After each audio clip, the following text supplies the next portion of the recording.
Sí. Probando. Micrófono, sí. ¿Todo funciona bien? Sí. Bien. Muy buenos días, tardes, noches, según la hora a la que usted esté escuchando esta transmisión. Me llamo Jonathan Enríquez Soto. Me acompaña en el micrófono 2, Joaquín Reyes Retamales. ¿Cómo estáis, Joaco? Qué bueno que nos acordamos del segundo apellido. Sí, exactamente. Y porque, imagínate, viviéramos sin pensar en nuestras mamis. Qué penita sería la vida. Como ese comercial. ¿Sabes qué? No entiendo por qué, a qué viene ese chiste, pero no me importa. Está bien. Ese comercial, ese del niño que decía su segundo apellido, así como... creo que me acuerdo. Pedro Machuca. Esa es una película, ¿verdad? no es un comercial. No, ignorante. Está bien. ¿Cómo estáis, Juaco? Bien, súper bien. Acá nuevamente en una cuarta entrega ya. ¿Ya? ¿Cómo llegamos tan lejos? ¿Verdad? Estamos Es aquí. un cuarto de entrega, en todo caso. Sí. Hemos cumplido un mes. ¿Cómo agarré tanto vuelo? Nato, tú no hablí, Nato, no te hemos presentado. Exacto. Ya, Silencio. ahora en el micrófono 3, Ignacio. ¡Bravo! Sí, aquí estoy vivo, mostrando mi poca presencia, pero aquí estamos. Oye, me hicieron un comentario. Perdón, ¿cómo estás? No, estoy bien. Ya, listo. Me hicieron un comentario acerca de Nato. Me dijeron, habla muy poco, pero tienes razón. Cuando él habla, trae sabiduría al grupo. Y yo pensé, claro, no escuchó el chiste de Jesús la semana pasada. Claramente. Pero de repente uno peca por la comedia. Todo sea por la comedia. Todo sea por la comedia. No, y exactamente. yo estaba escuchando el podcast con mi mamita, po. ¿Ya? Estábamos ahí, yo llegué en la mañana, escuchando el podcast. Y cuando escuchaban la tita ahí, no, y Pancho Saavedra como Jesús. Mi mamá quedó así como sorprendida. Esta no es mi cara, pero los chiquillos sí vieron mi cara. Sí, no, sí está bien. No, pero fue chistoso. Fue chistoso. Yo igual, ¿sabes qué? Me fijé en algo. La semana pasada fuimos demasiado machistas, no pensamos en mujeres para el elenco. Así que yo pensé de inmediato en... Sigrid de Alegría. ¿Para qué papel? Marta. Ya, puede ser. Pero habría que buscarle una hermana. No sé. Claro. Delfina Guzmán, como la esposa de Noé. Puede ser. No están pasadas en edad, digo yo. Bueno, Noé igual era viejito. Entonces, Claro. como que sería bien. O sea, o estaría ahí, como alineado. Sí, Claro. sí, no pensaba en ningún personaje femenino. ¿Y la Claudia Di Girolamo? ¿Cómo? Me pillaste, no tengo una imagen mental de quién es ella. No, pucha, bueno. Caída de Garnet, ya. Está claramente las cosas que pasan cuando una generación antigua interactúa con una generación nueva. Pero cosas. Bueno, pero sí conocemos a la Denise Rosenthal y puede hacer cualquier papel. Ya, exactamente. Se ríe como el Pancho Saavedra. Muy bien. Ella, de hecho, podría ser el endemoniado. Ya, basta de... Listo, suficiente. Sí. Suficiente. Divagamos mucho. Sí, divagamos mucho. Bien. Sí, pues tenemos hoy día de nuevo a una persona que nos ha estado acompañando desde nuestro segundo capítulo. Redoble de tambores, fuegos artificiales, confeti, música de cumpleaños, trompetas, bronces, todo, traigan todo, por favor. El Jona me va a hacer poner más efectos de sonido en este video. Exactamente. Carilú Cookies, las mejores galletas de Valparaíso y me atrevo a decir que de todo Chile. Carilú Cookies acepta todo medio de pago, tarjeta de débito, crédito, efectivo, rupia, trueque, lo que usted quiera. Intercambio de esclavos. Ofrecer. ¿Qué? Intercambio de esclavos. No, eso no. Ya, perdón. Pero el resto, Carilú Cookies lo acepta como medio de pago. Las mejores galletas que usted va a poder probar en su vida. Nos acompaña una vez más, esta vez con galletas con forma de... Estrellitas fugaces. Estrellitas fugaces. Florcitas y había una con forma de dona, pero ya me la comí. Exactamente. Muchas gracias a Carilú Cookies. La pueden encontrar en Instagram con el perfil @Carilú con K cookies. COOKIES. ¿Ya? Exacto. Muy buenas galletas y nos están acompañando una vez más. Qué bueno. Se preguntará a quién le genera beneficio esto. Bueno, a nuestros estómagos. Sí, más nadie más. Nosotros este no es un programa con fines de lucro. No hacemos dinero de lo que desarrollamos durante este periodo de trabajo. No ganamos dinero, pero sí ganamos peso. Exactamente. Oye, hubo reacciones acerca del tema que hablamos la semana pasada, si no me equivoco, ¿no? Efectivamente. Acerca de la música. Escucha, por Facebook la gente no habla mucho. Extraño, porque la gente siempre comenta cosas en Facebook. Pero sí... ¿Ah? Twitter. En Twitter no tenemos. Pero sí nos llegaron comentarios de felicitaciones, algunos comentarios sobre que era entretenido escucharnos, lo cual es raro porque no nos consideramos chistosos. Y un comentario también sobre el tema que hablamos de la semana pasada, sobre la música. Además de eso, Charlotte en una pregunta nos pregunta aquí, nos comenta si es que yo le estoy predicando a los chinos que me hablan. Bueno, hay unos chinos que me acosan por Instagram, que me responden las historias y cosas así. Y Charlotte me pregunta si es que les predico. Bueno, lo tengo todo bloqueado, así que no. Está bien. ¿Por qué te hablan chinos? No entiendo. Y tengo entendido, a lo mejor estoy equivocado, pero las letras con las que te responden no es chino, No, es coreano. Tengo entendido. Ah, ya. Efectivamente.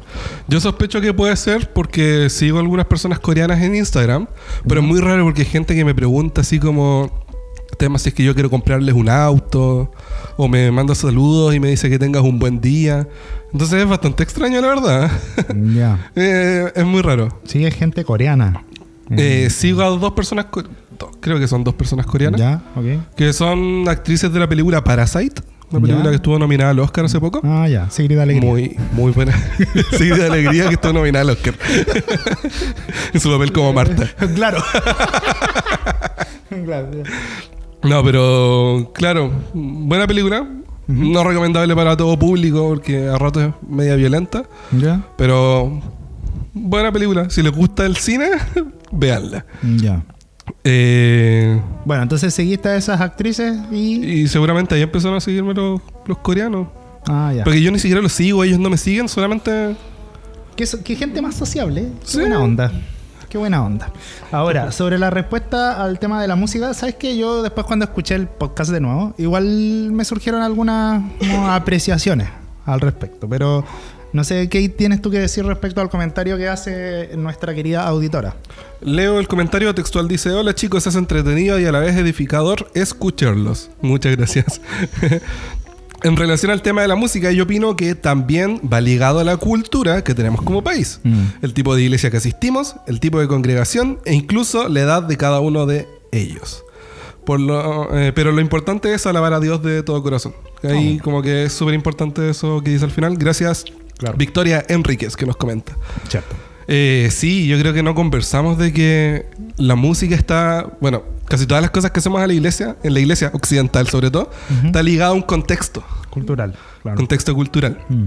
Contexto etario también. O sea, nosotros no escuchamos la misma música que escuchan los hermanos mayores y seguramente tampoco la misma que nuestros padres. Claro.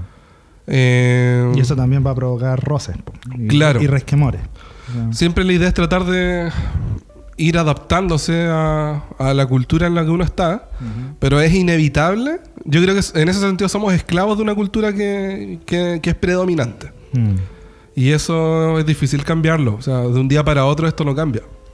Sí. Y esa Ahora, mira, igual al respecto de lo que tú mencionas. Creo, bueno, sí, hay elementos de nuestra cultura de los que nosotros no podemos evadir. Pero yo no creo que eso per se sea malo, ¿ya?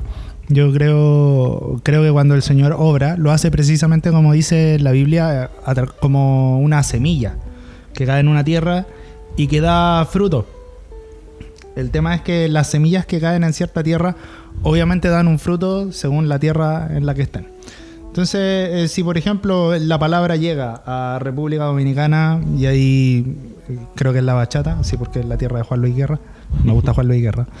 Creo que no debería como extrañarnos el hecho de que surjan melodías que sean acordes a un contexto cultural, pero que ahora estén en cierta forma dedicadas al Señor. Yo de hecho creo que eso es resultado de precisamente una semilla que dio fruto. O sea, la palabra cayó en la tierra y ¡pum!, dio fruto, y ahora todo el quehacer del ser humano en un contexto está orientado hacia el Señor. Y yo creo que eso es positivo. De hecho, efectivamente, cuando yo decía que, por ejemplo, es difícil que, por ejemplo, las cosas cambien, con esto no quiero decir que las cosas tengan que cambiar. Ya. Yo encuentro que no hay necesidad de tratar de arreglar algo que la verdad no está roto o no está mal. Claro.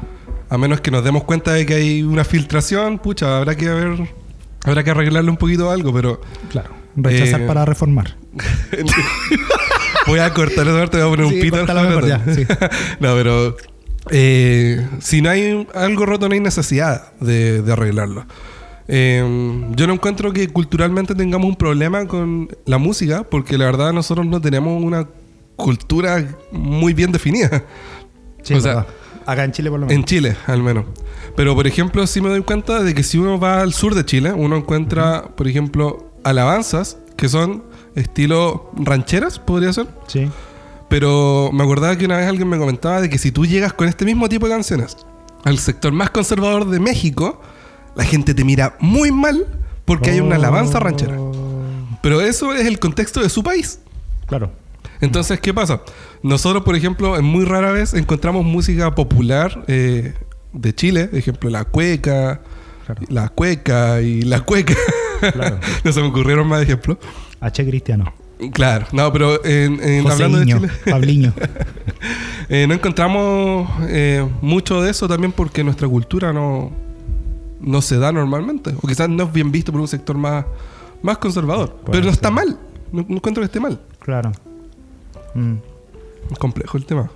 Sí, no, mira, sabes que yo creo que más que, no sé si es tan complejo el tema, yo creo que lo que siempre va a ser complejo es el convivir con diferentes puntos de vista. Yo creo que en cualquier contexto eso supone un desafío, porque por una parte está el temor que cada uno tiene de hacer las cosas bien, ¿ya?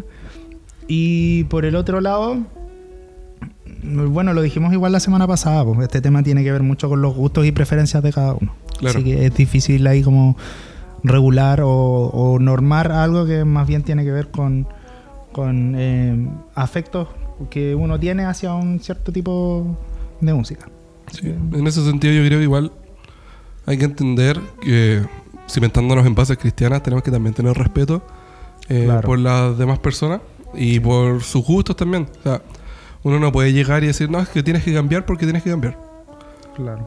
Uno debería llegar y, pucha, si a una persona no le gusta la alabanza, bueno, que se vaya. No, mentira. No entendiste nada, pues, Juaco. No, si no le gustan las alabanzas, pucha, a mí me ha pasado que hay alabanzas que no me gustan. Ujú. Muchas veces por contenido, muchas veces por ritmo, por un montón de cosas. Ya. No las canto. Ah, ya. No las canto. Me evito, por ejemplo, el tener un conflicto conmigo mismo Ya. con esta alabanza. Pero también trato de conversar el tema con las personas que sí las cantan. Ya. O sea, si es por contenido bíblico, ahí ya sí pienso que es necesario conversarlo. Ahora, si es por una cuestión de gusto, me va a quedar calladísimo. Sí, no vale la pena discutir por un tema de gusto. Ahora, para cerrar, porque estamos ya como en el límite. Entonces, eso es súper corto. Sí, a mí igual. Y quisiera aclarar un último concepto. Tú lo mencionaste y pasó volando muy piola, ¿ya? Pero mencionaste que de repente la música cristiana es antropocéntrica, Ujú. ¿ya? Solamente para tenerlo claro, ¿a qué te refieres con eso? ¿Qué Ya. significa que sea antropocéntrica? Lo comenté, lo expliqué, pero fue como muy a la rápida. Muy al voleo, Entonces, sí. Antropocéntrico me refiero a que el centro de la alabanza, o sea, de la alabanza, a quién se va a alabar es al hombre. Lo que pueda hacer el hombre en relación a Dios. No a lo que pueda hacer Dios en relación al hombre. Yo creo que perdemos un enfoque bíblico de las cosas. De mirar a Dios como el que sustenta al hombre y no el hombre que con su alabanza sustenta un deseo caprichoso de Dios, podría ser. Que yo creo que eso es uno de los errores más grandes. Pensar como que Dios nos necesita necesariamente para que lo alabemos. Es como si volviéramos a los tiempos donde pensábamos que Zeus como que se gozaba cuando nosotros lo alabamos y si no lo alabamos nos mandaba monstruitos y cosas así. Claro. Eso es como muy como alejado de la escritura. Bueno, Claro. A mí debo decir que hay dos tipos de alabanzas que me gustan. La primera es algo que llaman adoración vertical, que es hablar precisamente acerca de la obra de Dios, de lo que Él hace o lo que Él significa para nosotros. Pero también me gustan las alabanzas que no necesariamente son antropocéntricas, por ello, pero que hablan acerca de la iglesia, ¿ya? Porque ahí yo ya no estoy hablando de un solo individuo, sino que estoy hablando, claro, de mí, pero como parte de un conjunto, ¿sí? Y parte de un conjunto que está incluido dentro de las promesas del Señor. Yo creo que ahí lo importante, obviamente cuando cantamos alabanzas sobre tal vez una comunidad de personas, de todos modos igual es fácil caer en la tentación de terminar alabando al grupo en vez de alabar al Señor.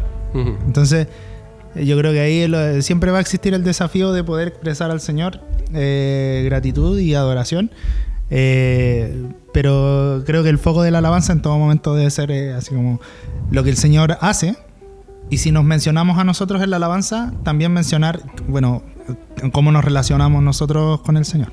O Dios con nosotros. Claro.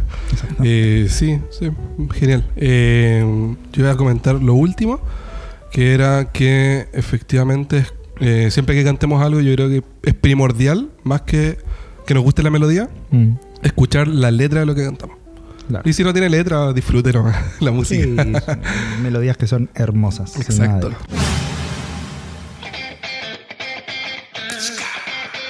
Ok, así como todas las semanas, partimos en esta sección con la tareita de la semana. Y esta tareita ya está concluyendo con este libro que es Hebreos.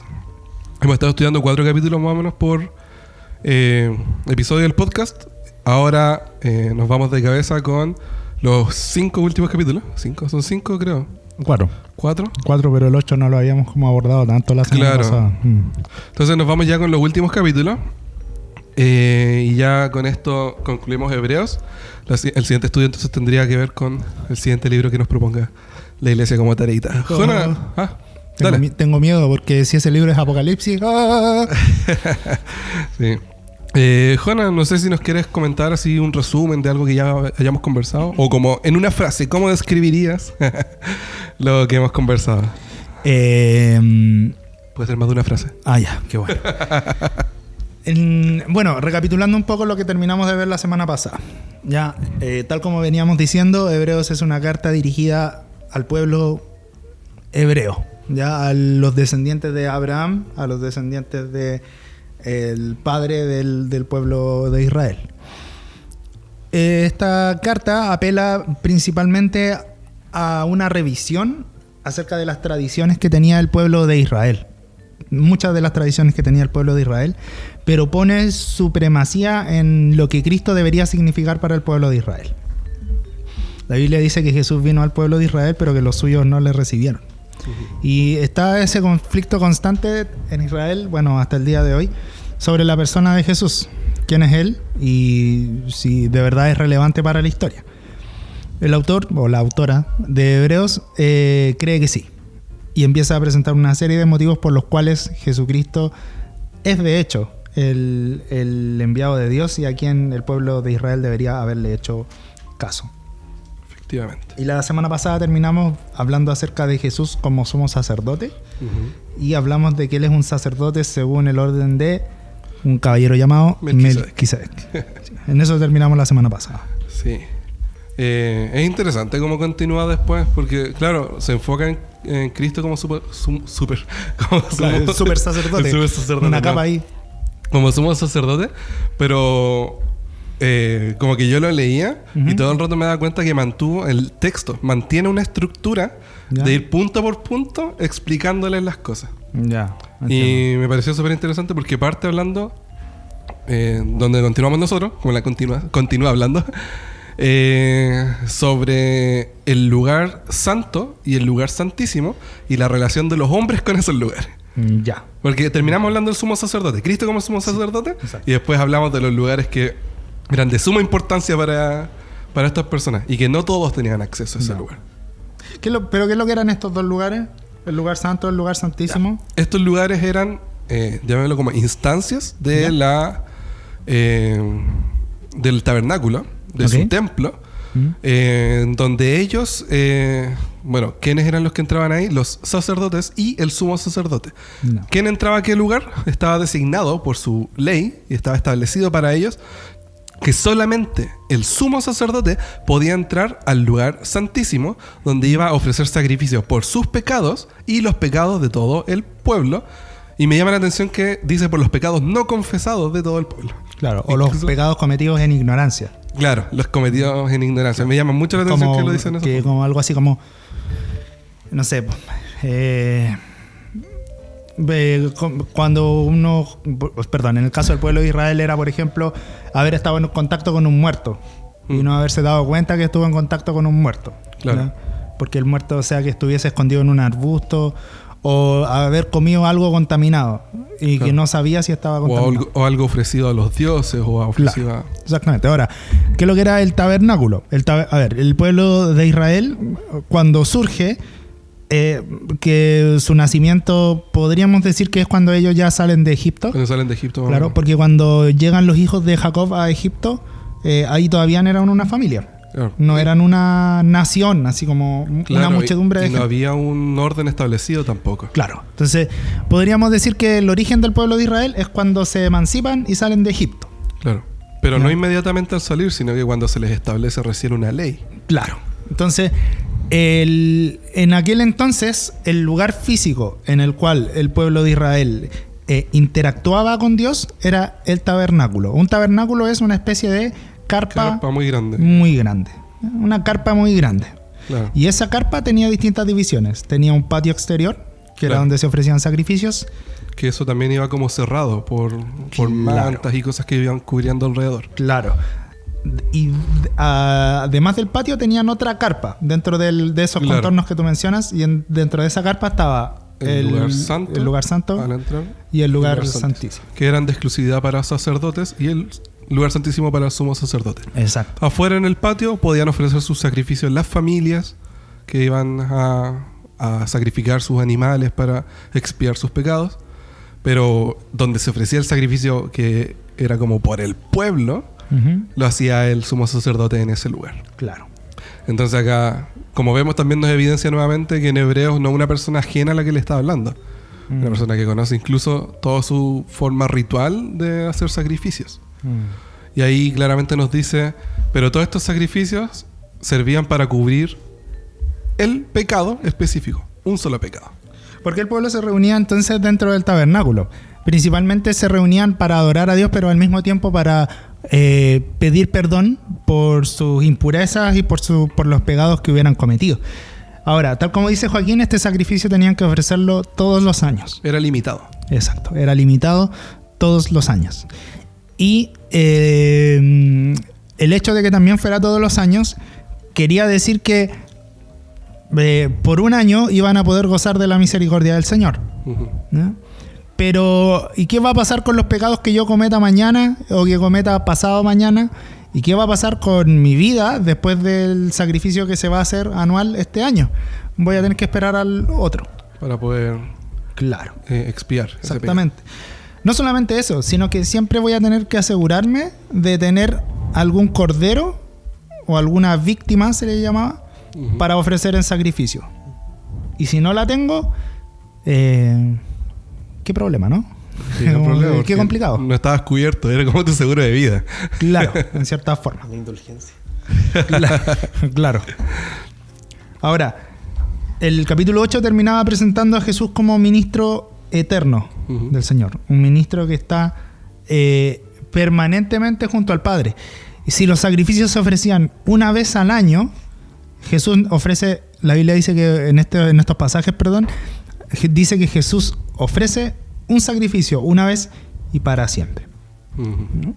Ahora, empieza durante el capítulo 9 y 10 a hacer una comparación entre el antiguo sistema de adoración, y toma el tabernáculo también, y de las ofrendas, y los compara con la obra de Cristo. ¿Por qué? Porque ese también era un elemento muy valioso para el pueblo de Israel. La semana pasada habíamos hablado de que Moisés, los profetas, los ángeles, el sumo sacerdote eran elementos de vital importancia para el pueblo de Israel. Ahora va a hablar acerca de los rituales, que son también una tradición muy fuerte y muy arraigada en el pueblo, que se describe al menos acá en el libro de Hebreos.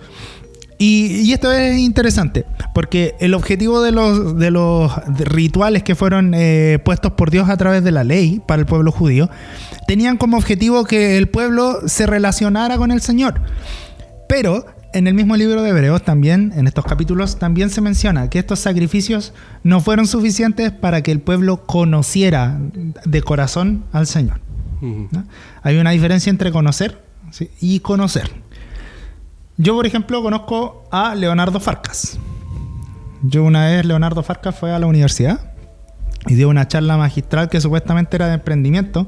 No habló nunca de emprendimiento, habló de su peripecia como showman, de que tocaba como piano. businessman, y claro, Tocaba que piano y tocaba canta. piano. Claro, y que tocaba piano y canta y que con sus rizos dorados tocaba un saxofón mientras tocaba el teclado. Claro, y con los pies tocaba las castañuelas. Claro, sí, exactamente. ¿No? Pero ahí yo conocí a Leonardo Farcas, ¿no? Y después salió y le empezó a dar la mano a todo el mundo y yo de colado metí la mano entre medio de la multitud y le di la mano a Leonardo Que Farcas. tocaste su manto. Y fue sanado en el instante. Claro, exactamente. Fui hecho rubio, sí, exactamente. Ya, yo podría decir que conozco a Leonardo Farcas, pero ¿conozco de verdad a Leonardo Farcas? Yo creo que de hecho Leonardo Farcas no me conoce a mí, ¿cierto? Entonces, el sistema de sacrificios que tenía el pueblo de Israel tenía como objetivo que de alguna manera el pueblo se relacionara con el Señor. Sin embargo, pasa que mencionan después en los libros proféticos, por ejemplo, que el pueblo decía de la boca que conocía al Señor, así como yo digo que conozco a Leonardo Farcas, pero su corazón estaba lejos de él. Al final del capítulo 10 habla acerca de un nuevo pacto. ¿Cuál es ese nuevo pacto? El que destruye el pecado original a través del único sacrificio que podía hacerlo. Y a mí se me ocurrió un ejemplo súper burdo. A ver, dele. En las historias antiguas de Bram Stoker, que se hablaba de vampiros, se decía que si tú derrotabas o matabas al vampiro original, todos los que estaban convertidos en vampiros volvían a su forma normal. En las historias de fantasía. De alguna forma, por eso digo que es un ejemplo burdo, el ejemplo que pone de el pecado original al principio es el pecado que es destruido cuando habla del sacrificio que se hace por un pecado, que es el que hace Adán y Eva en el jardín del Edén. Por ese pecado que vienen todos los demás pecados. Entonces cuando Cristo llega y le ponen este ejemplo así como de el que él destruye el pecado primordial, el original, es que pasa que todos los pecados detrás de ese, todos los que vienen después de ese, que es el original, son perdonados. Entonces es para dejarles claros que Adán pecó, sus patriarcas pecaron, los profetas pecaron, todos pecaron, pero el único que podía cumplir con este sacrificio era Cristo, para destruir el mal. Más adelante habla acerca de este mismo pacto y dice, el Señor, o sea, cita unos textos en el libro de Isaías, donde dice: de aquí yo haré un nuevo pacto con la casa de Israel, yo en ese momento escribiré mis leyes en la mente y el corazón de ellos, y ellos ya no necesitarán más predicarse unos a otros ni decirse, oye, conoce al Señor, porque todos me conocerán. Este conocer no tenía que ver solamente con como mencioné yo antes, saber que existe Dios, sino que tiene que ver con obediencia, tiene que ver con van a conocerme de tal forma que van a entender por qué tienen que hacer lo que tienen que hacer. Tal como tú dijiste, esta ofrenda suprema que Jesús hace, que es su muerte y resurrección en la cruz, borra los pecados una vez y para siempre. Y desde ese momento entonces ya no es necesario sacrificarnos para que el Señor se complazca o para que la ira del Señor sea quitada sobre nosotros. Me acuerdo que alguna vez me hicieron una pregunta: ¿Dios se complace de los sacrificios humanos? Bueno, la Biblia nos da evidencia de que muchas veces Dios se agradaba de cosas que hacían los hombres. ¿Ya? Pero no creo que esto sea lo que le dé, por ejemplo, llamémosle una energía vital al Señor. Como que de alguna forma haya cierta cantidad de personas que tienen que creer en Él para que Él tenga el poder para salvar y sanar. Ya. Por ende, Él se puede agradar de nuestros actos, pero no sé si es que su fin principal es que nosotros hagamos cosas para agradarle a Él. Interesante. Porque Él sabe que nosotros podemos fallar más que agradarle. Y Él con misericordia entiende eso. Me acuerdo que una vez le pregunté a mi mamá, porque con mis papás de repente hablamos de estos temas, salen preguntas random, así. Y mi mamá me dice, depende del humano. Y yo, ¿cómo así, mamá? Sí, porque si se trata de uno de nosotros, no creo que le agrade. Pero el único sacrificio perfecto que le agradó fue de un humano, Jesucristo. Claro. ¿Cachai?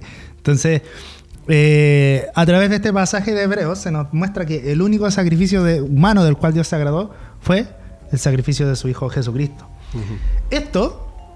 Este sacrificio que Cristo hace debería provocar un cambio en la mente y el corazón de sus creyentes.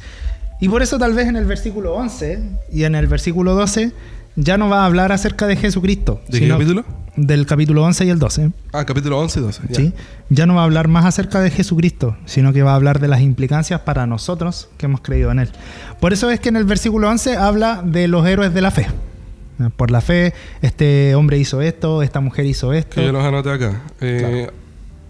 Nombra a Abel, Enoc, Abraham, Sara, Moisés, Isaac, Jacob, José. Y después se nombra a Hechos. Cuando salieron de Egipto, la Pascua, el Mar Rojo, Jericó y así continúa. Exactamente. En el fondo, el objetivo del capítulo es mostrar que todas aquellas personas, dado un encuentro y una experiencia personal con el Señor Jesucristo, fueron movidos a actuar de una manera determinada, a actuar de una manera específica. Y es por eso que dice, por la fe hicieron esto. Por el conocimiento que ellos tuvieron del Señor, fueron motivados a actuar de una manera.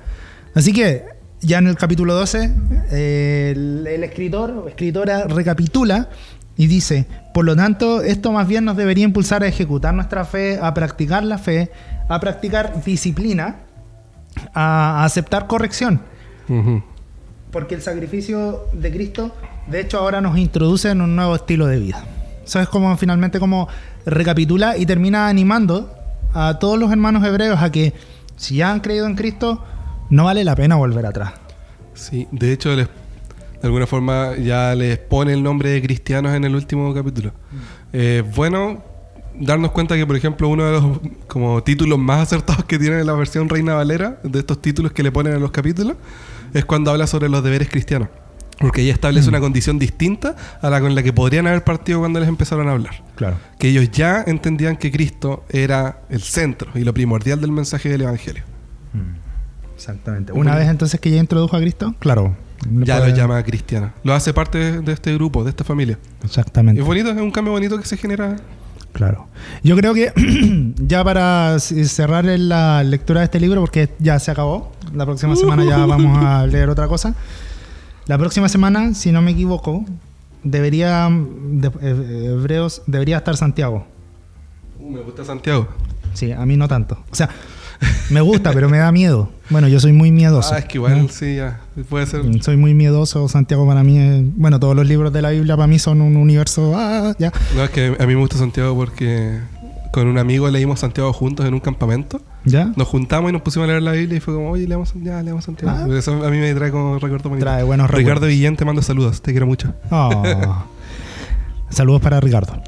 De esta manera entonces concluye el libro de Hebreos, no solamente mostrándonos que Cristo es superior a cualquier tradición o ritual, no solamente del pueblo judío, sino también para nosotros como evangélicos del siglo XXI. Deberíamos preguntarnos tal vez, ¿apreciamos más los ritos que al Señor para el cual están dedicados esos ritos? ¿Amamos tal vez más la obra más que al Señor de la obra? El libro de Hebreos nos plantea no solamente que la fe en Cristo es una fe por la cual vale la pena vivir, sino que también es una fe que necesita ser practicada, necesita ser ejercitada, necesita ser puesta en marcha. Y eso, al menos a mí, me deja preguntas a resolver. Y me anima también a seguir adelante. Eso.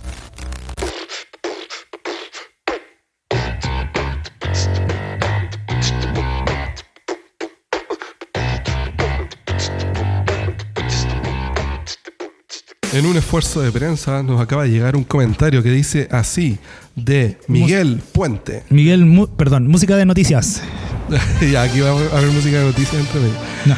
Miguel Puente nos dice, si me estoy bañando y al piso se me cae el jabón, ¿se ensucia el jabón o se limpia el piso? ¿Qué opinan, muchachas? Yo digo que se limpia el piso. Yo quedé para adentro, así que estoy como... Yo digo que se limpia el piso. Bajo la misma lógica del Quicks, que cuando cae la grasa, se limpia la grasa o se ensucia el Quicks. Yo creo que esto es lo mismo. El Quicks y el jabón son dos elementos básicos. Yo digo que se limpia el piso. Bueno, si te estás afeitando y hay mucho pelo y pelusas en el piso, el jabón se va a...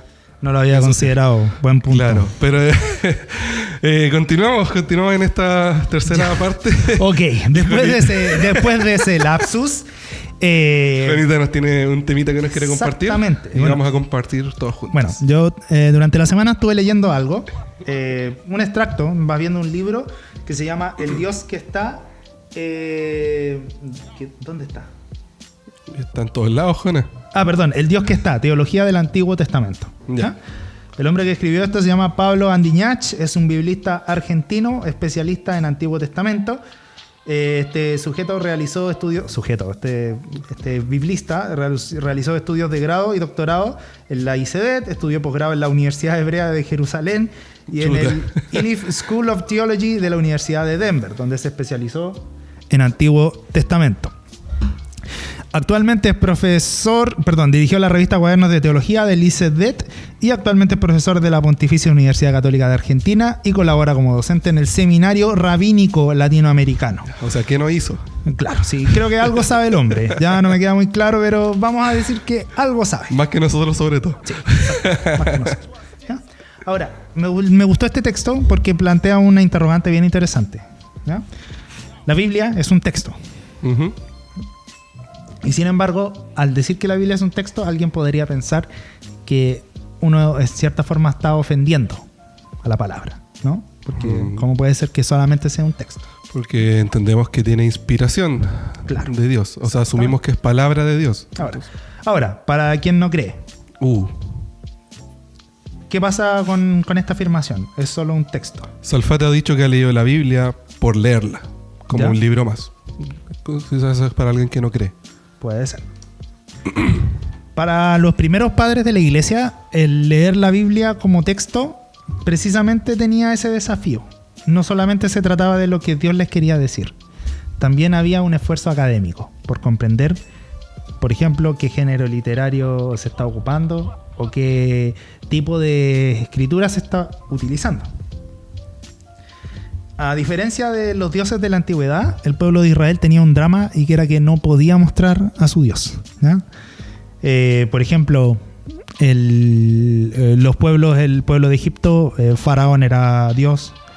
Tenían dioses de la agricultura, de la muerte, del sueño, etc. Los persas también tenían dioses rey. También tenían emperadores, dioses, pero a la vez eran dioses para ellos. Exactamente. Todos los pueblos de la antigüedad tenían representaciones físicas de sus divinidades. El pueblo de Israel, no. Eso hace tal vez que cuando en la Biblia se dicen algunos salmos como me preguntan diciendo ¿dónde está tu Dios?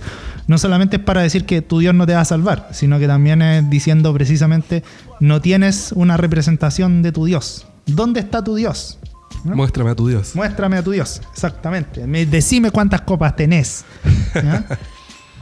Sin embargo, el Dios de los hebreos es un Dios que está presente en actitudes, en hechos, no en objetos.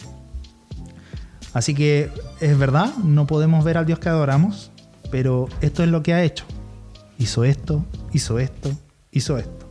De hecho, gran parte de la predicación pentecostal en la antigüedad no tenía... Bueno, es verdad que en algunos casos pudiera adolecer de conocimiento escritural, pero llama mucho la atención que tenía mucho que ver con la experiencia que las personas tuvieron con Dios. Yo antes era esto y el Señor me hizo esto conmigo y esto y esto y esto. En ese sentido, hay mucho de la tradición, podríamos decir, de la tradición judía, inconscientemente, claro está, pero de esta idea del Dios presente en hechos, en acciones concretas. Tal vez por lo mismo Dios no quiso ser representado en una imagen, ¿ya?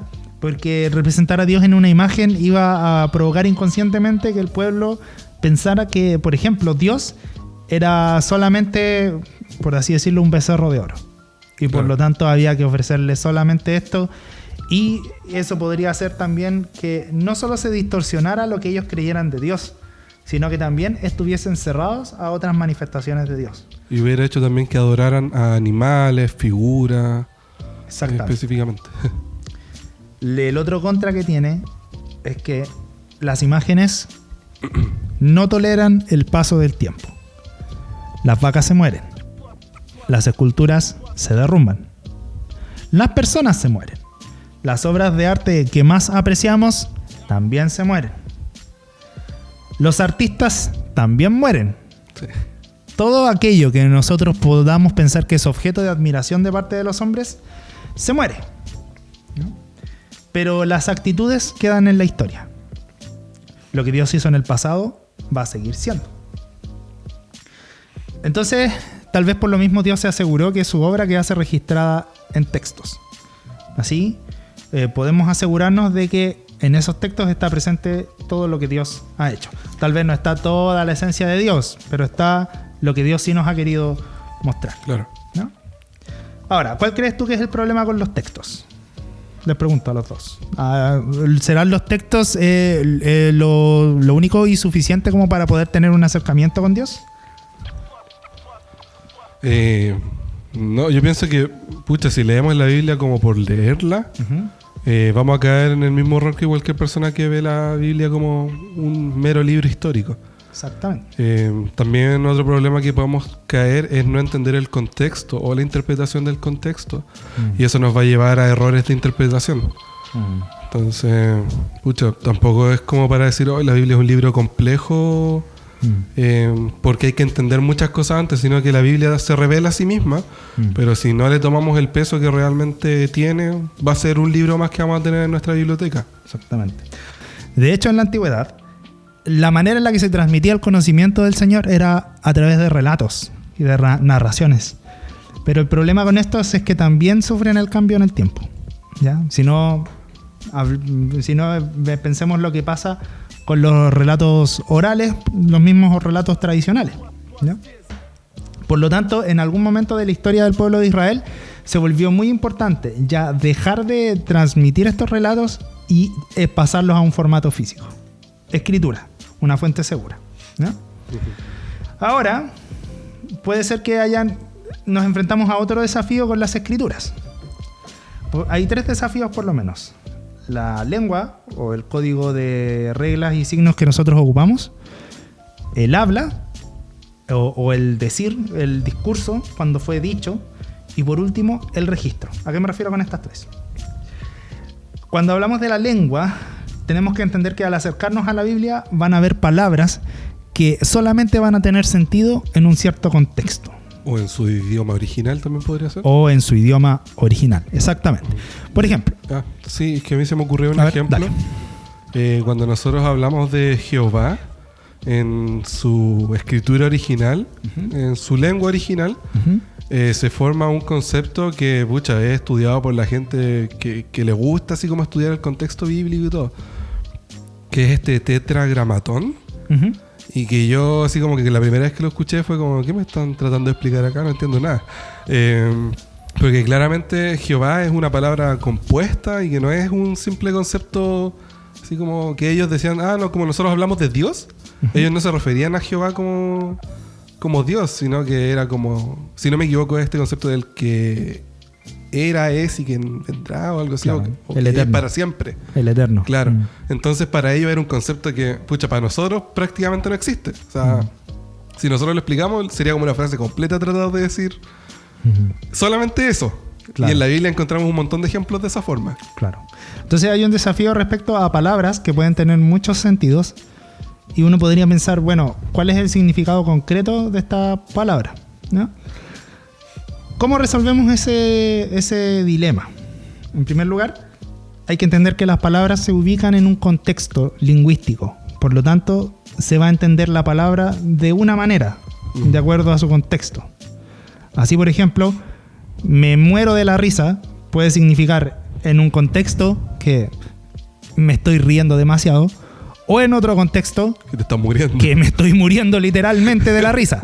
¿Se dan cuenta? Entonces claro, es una palabra, pero que en el contexto indicado va a tener total y completo sentido.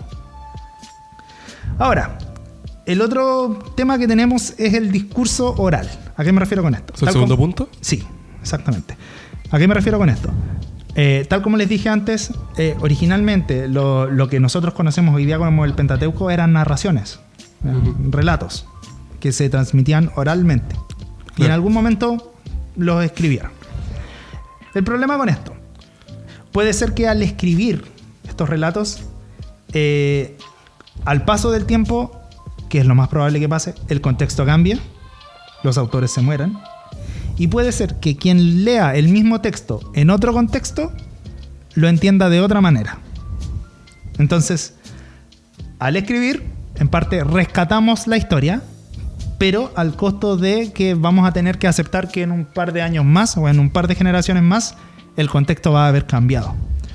Por ello, es necesario que cuando leamos la Biblia estudiemos bien el contexto. Claro, pero eso para una persona que simplemente, o sea, que sí ve la Biblia simplemente como no simplemente, como inspiración divina como tal, eso jamás le va a generar conflicto porque decir las cosas como están escritas son. Claro. Pero a una persona que no profese la fe o que esté recién estudiando la Biblia o que sea una persona recién convertida, va a ver estas cosas y va a pensar, pucha, ¿y cómo era así? ¿Cómo pasaba esto? ¿Y qué pasaba con esta forma? ¿Y qué significa esto? ¿Por qué celebraban de esta forma? ¿O por qué hacían esto en las celebraciones? Yo creo que las celebraciones son una de las cosas más extrañas que claro, las celebraciones son súper extrañas. Y por lo mismo está también la labor de tener que dar unos 2 segundos para pensar y decir contexto. Claro. Debe haber sido muy importante por algo. ¿No? El tercer punto, que es el texto, el formato en el cual está escrito un texto. ¿No? ¿Formato en qué sentido? Por ejemplo, si es un artículo científico, o si es una ficha policial, o si es un manual de instrucciones. ¿Qué crees tú que sea la Biblia? Es que, pucha, si nos vamos como a lo técnico, vamos a encontrar formato poético, vamos a encontrar formato histórico, narraciones, vamos a encontrar entrevistas prácticamente. Bueno, al abordar la Biblia tenemos que entender que la Biblia no es un manual de operaciones. Tampoco es una ficha policial. La Biblia añade muchos elementos literarios, como la narración, la poesía, porque no pretende decir con exactitud cuáles fueron los hechos, sino darle un sentido, una interpretación a la realidad. De hecho, si puedo interrumpir, sí, profesor. No, bromita. Lo que pasa es que me acordé que, C.S. Lewis era profesor de historia medieval. Sí, en Aplaplac. Claro. No, mentira. Y él decía... ¿En Oxford? Sí, creo que fue Oxford. Y ahí conoció a Tolkien y un montón de gente más que eran como de ese ámbito. ¿Ya? Y él cuando leyó la Biblia y se dio cuenta de algunas lecturas como del Nuevo Testamento, decía que, claro, así uno como que leía esto y recordaba como al género como de novelas que eran del estilo policial o de investigación, que surgieron recién como en el siglo XIX-XX y que estaban escritas hace cuántos siglos atrás. Entonces era como wow. Entonces la Biblia incluso incluye un género que no se logró hacer o que no se siguió escribiendo durante tantos años. Entonces, pucha, encontramos un montón de géneros. Exactamente. Por lo mismo, cuando leemos la Biblia, no tenemos que entender que la Biblia nos está dando información como si fuera un artículo policial. Por ejemplo, ¿cómo creen ustedes que el pueblo de Israel iba a entender mejor la creación?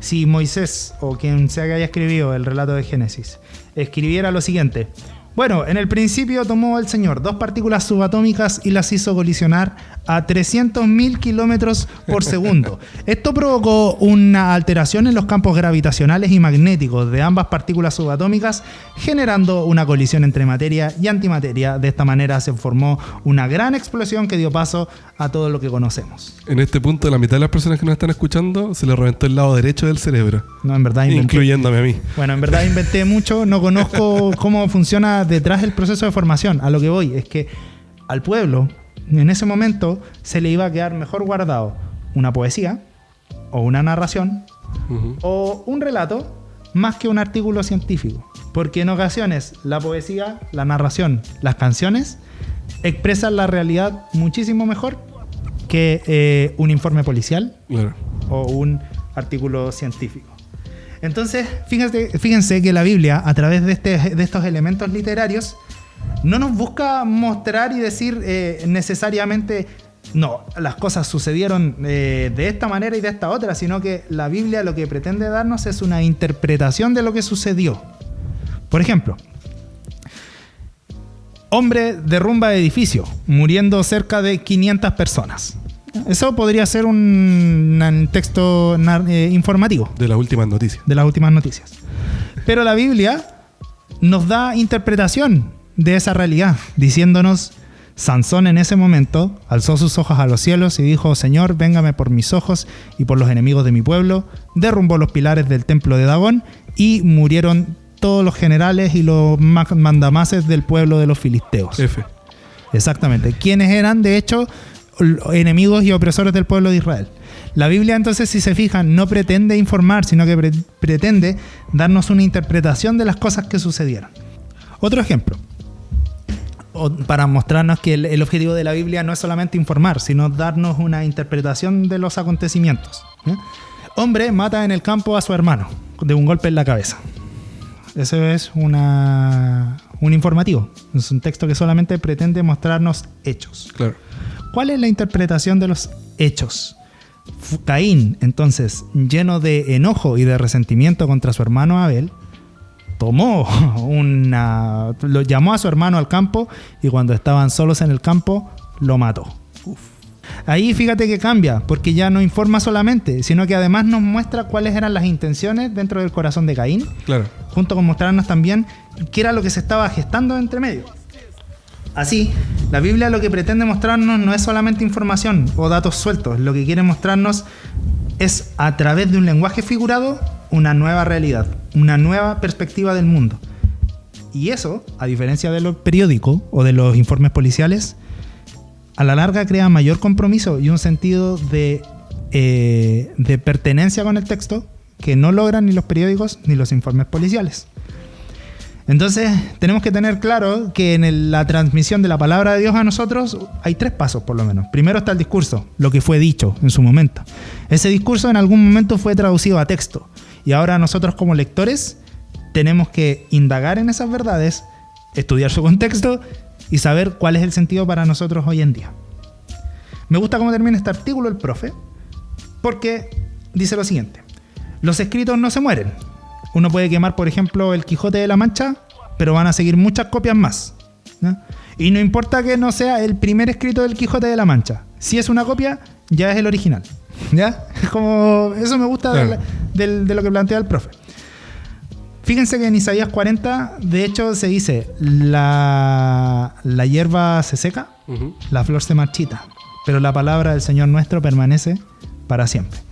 Tal vez a través de esta manera el Señor nos dice que no solamente Él es eterno, sino que lo que Él habla también fue eterno. ¿Y cómo lo hace? A través de la Escritura. Por lo tanto, los textos poseen en cierta forma ciertos vestigios de eternidad. Así que los textos no son solamente textos. El texto bíblico no es solamente letras y papel. Detrás hay una relación íntima entre las letras, entre el significado, que están ahí esperando para que cualquier lector se acerque, lea y encuentre lo que Dios quiere mostrar. Me gustó lo que dijo el profe Pablo. Ahora, no sé si a ustedes, bueno, a mí en su momento también me quedaron muchas dudas cuando leí este texto. No sé qué les parece a ustedes.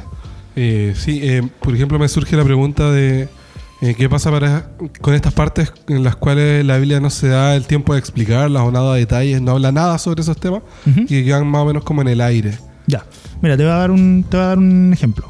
Nos pasamos un poco de la hora, pero yo creo que vale la pena. Perdón, productor. No, si yo edito después. Claro. Claro. Un ejemplo bien concreto. Por lo general, cuando hay preguntas nuestras que no tienen respuesta en la Biblia, muy probablemente es porque Dios no está interesado en dar esa respuesta. Por ejemplo, bueno, con esto yo no busco cambiar la manera de pensar de nadie, pero la idea de mente, cuerpo y alma como tripartito solamente se sustenta en un versículo de la Biblia. Es una idea que proviene de Grecia, de los griegos, ¿no? Con esto no estoy diciendo como vino de los griegos entonces no es válida, no. Lo que estoy diciendo es que los griegos, en su imaginario, buscaron explicar la humanidad dividiéndola en 3 componentes. Y luego Pablo, cuando habla, si no me equivoco, a los tesalonicenses, les dice: y el Señor os llene de todo conocimiento, y la paz del Señor os llene en espíritu, alma y cuerpo. Ese es el único texto en la Biblia que se habla del espíritu, alma y cuerpo. ¿Ya? Entonces, aquí es lo que voy. Ese texto, la carta de Pablo, ¿qué busca de verdad? decirle a la iglesia que existe cuerpo, alma y espíritu? ¿O busca decirles que el Señor los va a llenar? ¿Cuál es el sentido primario? Que los va a llenar. Que los va a llenar. Por lo tanto, ya, pero ¿hay cuerpo, alma o espíritu? Mira, eso es secundario. El mensaje primario es que la paz del Señor va a estar contigo y va a llenarte en todo tu ser. ¿Yo cómo me lo imagino? Yo creo que Pablo en su momento cuando escribe esta carta dice, y el Señor los va a llenar íntegramente. Y ellos, como hombres griegos, dijeron, ¿íntegramente? Sí, íntegramente. Pero ¿nos va a llenar en cuerpo o en alma o en espíritu? Y Pablo, para asegurarse, dijo, en espíritu, alma y cuerpo. En todo. En todo, en todo. Para que se queden ¿Ya? tranquilos. Exactamente. Entonces yo creo que cuando la Biblia nos da cierta respuesta a algunas cosas, o es porque Dios no está interesado en hablarnos de ellas, o es que ese no es el mensaje primario detrás de los textos. Así como cuando los discípulos le preguntaban a Jesús, oye Señor, ¿pero qué quiere decir esta parábola? Y Jesús así como, no, si no era una parábola, acá estaba hablando en serio. ¿Sí? Entonces yo creo que eso también refleja parte de nuestra humanidad cuando nos acercamos al texto bíblico de querer encontrarle explicación a todo, pero no querer ser humildes para aceptar como, bueno, tal vez en este sentido no hay una respuesta. ¿Sí? Hay una frase que hizo un pastor conocido mío, Eleazar Seguel, que él Se dice... le publicidad. de Iglesia Curauma. Que él dice que, claro, pues para algunas cosas no hay Biblia. Porque la Biblia no se va a dar el tiempo de explicarte esas cosas. Claro. Entonces, lo que Dios quiere explicarte está contenido. Al menos por eso surge como mi pregunta. ¿Qué pasa con estas cosas en relación al texto que estudiamos recién? Claro. Me parece pulento. Bueno, así que eso. Vamos a ver qué va a pasar con este capítulo, las reacciones que tendrá. Y si no, seguimos grabando igual la próxima semana. Sí, si todo se da, si Dios lo permite. Sí, un capítulo más largo. Interesante igual, harto que hablar. Perdón si es que lo hacemos... Le pedimos disculpas. No teníamos en mente pero tanto consejito, escúchenos cuando esté, no sé, lavando loza, barriendo, pasando el trapero, cuando esté viendo así como en la tele se aburra de los programas, ahí como hay que escúchenos, porque el formato no da como para que esté pegado frente a la tele mirándonos o en el celular. Pero muchas gracias por mantenerse hasta acá si nos está escuchando. Exactamente. ¿Palabras al cierre, productor? No, que tengan una buena semana. Y acuérdense que aunque no estemos yendo a la iglesia, Dios sigue estando con nosotros. Amén. O sea, nosotros palabras de sabiduría. Nosotros estamos en la iglesia, Sí, eso sí. no. ¿Sabes qué? Para la próxima semana no vengamos. Que el Nato grave. Ignacio Va a no ser va solo. Sí, un podcast de 5 minutos, pero con mucho contenido. Va a ser No, como no, concentrado yo de... creo que ni siquiera alcanza a hacer los 5 minutos. No, pero malo que me costó hacer 2 minutos para los de Jumen y... No, pero puede hacerlo igual de 45 minutos, pero hablar así como acá 20 minutos, decir 2 frases. Claro. Muchas gracias, Ignacio, por tus palabras. Joaquín, fue un gusto. Ignacio, fue un gusto. Jonathan, fue un gusto. Carilu Cookies, fue un gusto. Muchas gracias por acompañarnos en este nuevo capítulo. Y Hasta la próxima. hasta la próxima, que Dios les bendiga. Una lumbrera. El podcast. Una idea que se convirtió en un periódico que se convirtió en un podcast.